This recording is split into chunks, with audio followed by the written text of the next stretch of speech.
Dalam nama Bapa dan Putra dan Kudus. Amin. Bapa di surga, bantu kami untuk mengenal kehendak-Mu dan di dalam peristiwa kehidupan kami, apapun juga penderitaan, salib, kesulitan, dan segala paradoks kehidupan. Bantu kami ya Bapa, bukalah mata hati kami untuk mendengarkan Engkau. Terpujilah nama-Mu kini dan sepanjang masa. Amin.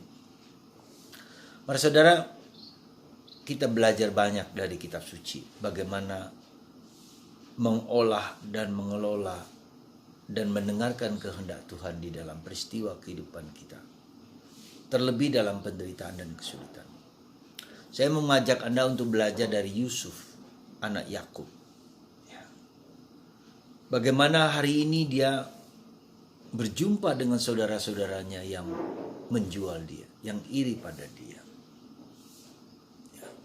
dan mengira bahwa dia telah mati dan melaporkan kematian si Yusuf ini kepada ayahnya Yakub.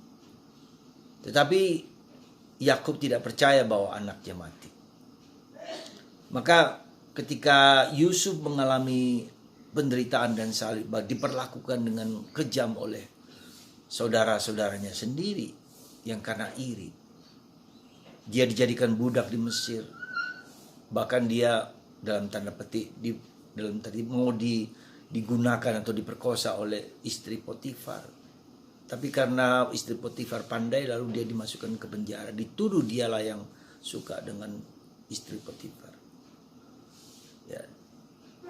Penderitaan, salib, ketidakadilan yang ia alami. Kemudian ketika di penjara, kita tahu pasti penjara bukanlah yang gampang, bukan yang mudah, bukan yang enak. Ya. Nah, apa yang terjadi di sana, Tuhan justru membalikan situasi itu menjadi sesuatu yang berharga ketika raja bermimpi bahwa akan ada suatu mimpi yang tak dapat dipecahkan oleh ahli-ahli nujum Mesir.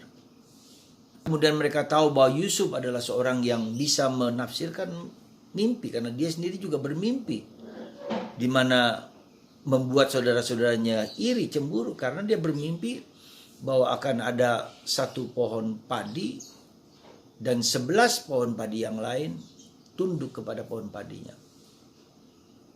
Saudara-saudaranya cemburu dan iri karena si Yusuf lebih dikasihi oleh Yakub bersama adiknya Benyamin. Ya, karena dia lahir dari istri yang ia sangat cinta, yang ia dambakan bertahun-tahun, yaitu Rakel. Ya. Kecemburuan inilah yang membuat Yusuf menderita dan diperlakukan tidak adil. Tetapi kita bisa melihat saat ini, hari-hari ini dalam bacaan kita bisa melihat bagaimana kemudian Yusuf yang bisa menerjemahkan dan menafsirkan mimpi raja, maka dia dijadikan Perdana Menteri untuk mempersiapkan lumbung-lumbung padi, lumbung-lumbung makanan di bangunan-bangunan besar.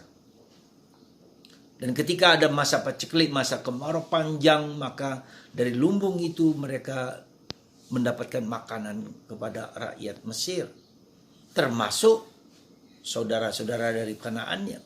Dan disitulah perjumpaan yang menarik sekali. Ya, ketika mereka datang dan Yusuf tahu bahwa bahasa mereka karena dia berasal dari sana. Yusuf menangis karena lukanya di masa lalu dibongkar kembali, diperlihatkan kembali.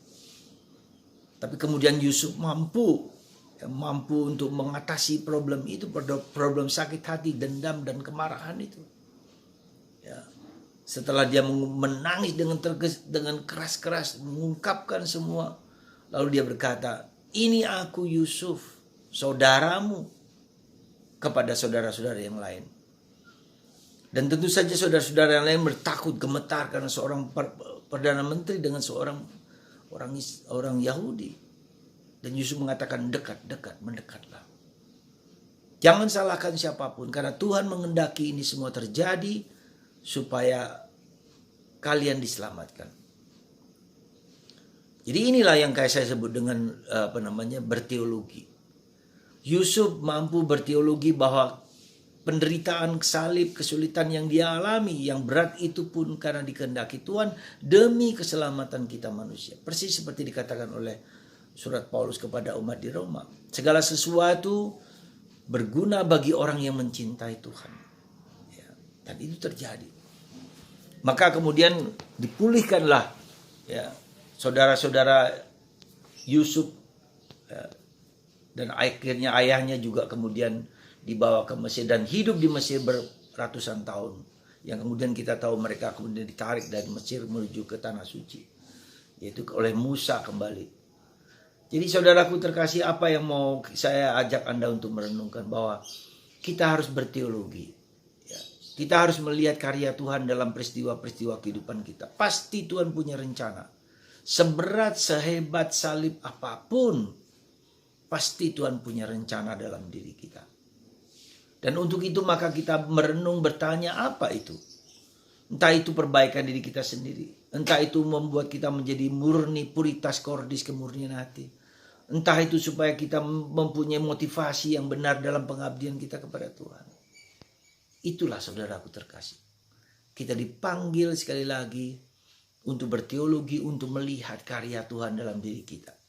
Seberat apapun, sehebat apapun. Maka ada waktunya kita juga harus merenung, melihat, berpikir, bertanya-tanya. Apa yang Tuhan kehendaki dengan peristiwa kehidupan kita. Dan itu adalah proses untuk pertobatan. Ya, kita mampu melihat bagaimana Yusuf melihat penderitaan ketidakadilan oleh saudara-saudaranya sendiri, dijual, bahkan mau dibunuh, akan dijual kepada orang Mesir. Ya, coba perhatikan. Berapa banyak ketidakadilan yang Anda alami lewat saudara-saudari Anda, lewat siapapun. Ya, tapi Tuhan mau mengembalikan ketika di penjara pun, ketika di penjara Tuhan memberikan kebijaksanaan kepada Yusuf supaya bisa menafsirkan mimpi sang raja. Saudara, mari kita melihat segala penderitaan dan salib dari kacamata Tuhan.